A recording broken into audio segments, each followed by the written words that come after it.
আসসালামু আলাইকুম। আমার সেকেন্ড ব্লগে আপনাদেরকে দেখাবো গ্রামীণ পদ্ধতিতে কিভাবে পাতিল ছাড়া ভাপা পিঠা বানানো যায়। পরিমাণ মতো চালের গুঁড়া নিব। পানি একেবারে দিয়ে দিলে পানি বেশি হয়ে যেতে পারে, তাই অল্প অল্প পানি মিশাবো।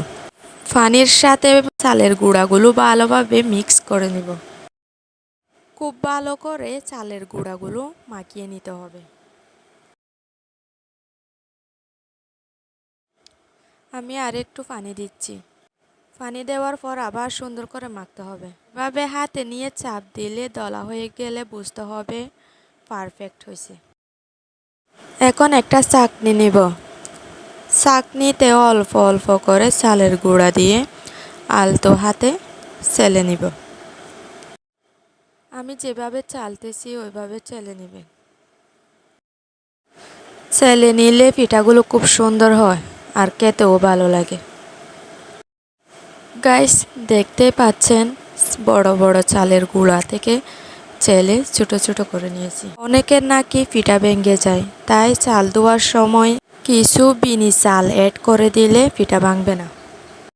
চালার পর দেখতে অনেক সুন্দর লাগতেছে। আমার ভাপা পিঠার পাতিল নাই, সেজন্য একটা ডেকচিতে একটা পলিথিন ডেকচির উপর দিয়ে দড়ি দিয়ে বেঁধে নিয়েছি। একটা ডেকচির ঢাকনাকে দা দিয়ে ফুটো করে নিয়েছি। এখন চুলায় উনুন ধরাই দিছি আর পিঠার জন্য কতগুলো বাটি নিয়েছি।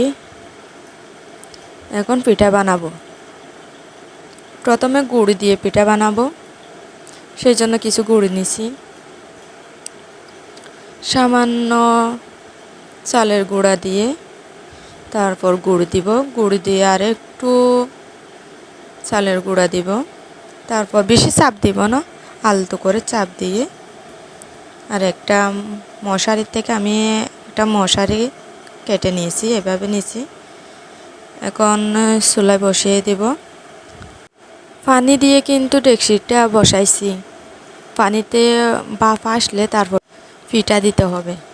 পিঠা কিন্তু হয়ে গেছে, এখন ভেঙে দেখাচ্ছি।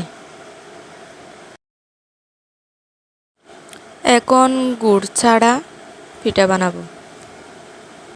যখন গুড় ছাড়া বানাবো তখন ঠিক একই নিয়মে বানাবো, শুধু গুড়টা দিতে হবে না। পিঠা বানাচ্ছি, দেখুন কত সুন্দর পিঠা হয়েছে।